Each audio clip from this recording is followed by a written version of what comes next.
मुख्यमंत्री शिंदेंचे एक common man म्हणून झळकले बॅनर। पुणे आणि संभाजीनगरात मुख्यमंत्री शिंदेंच्या समर्थकांकडून बॅनरबाजी। दिवस रात्र काम करणारा मुख्यमंत्री अशा आशयाचे बॅनर।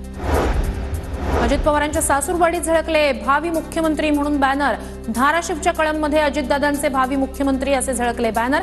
अजितदादा गटाच्या समर्थकांकडून बॅनरबाजी। भाजपचा नागपुरातील अनेक जागांवर दावा। भाजप सर्व जागा लढवणार असेल तर आम्ही काय कमळ घेऊन फिरायचं का?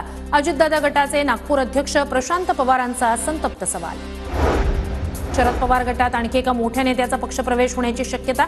सुळेंच्या गाडीत मोदी बागेतून बाहेर येताना एका व्यक्तीने माध्यमांपासून आपला लपवला चेहरा। मेळघाट विधानसभा भाजपलाच सुटावी, अनिल बोंडे यांची मागणी। आम्ही मेळघाटमधून भाजपचा आमदार निवडून देणार, बोंडेंकडून विश्वास व्यक्त। राजकुमार पटेलांना शिंदे गटात पाठवणं ही बच्चू कडूंची खेळी। रवी राणा यांचा बच्चू कडू यांच्यावर आरोप।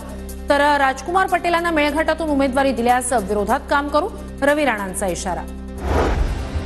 उदगीर मतदारसंघ भाजपला मिळावा यासाठी स्थानिक कार्यकर्त्यांची मागणी। विश्वजित गायकवाड यांच्यासाठी जागेची मागणी।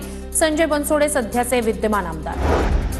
वरळी विधानसभेतील विविध राजकीय पक्षातील कार्यकर्ते आणि पदाधिकाऱ्यांचा मनसेत पक्षप्रवेश। वरळी आणि जोगेश्वरी विधानसभेतील कार्यकर्त्यांचाही राज ठाकरेंच्या उपस्थितीत प्रवेश।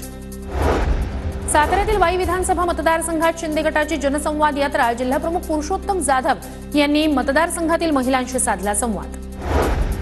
भाजपचा नागपुरातील अनेक जागांवर दावा। भाजप सर्व जागा लढवणार असेल तर आम्ही काय कमळ घेऊन फिरायचं का? अजितदादा गटाचे नागपूर अध्यक्ष प्रशांत पवारांचा संतप्त सवाल।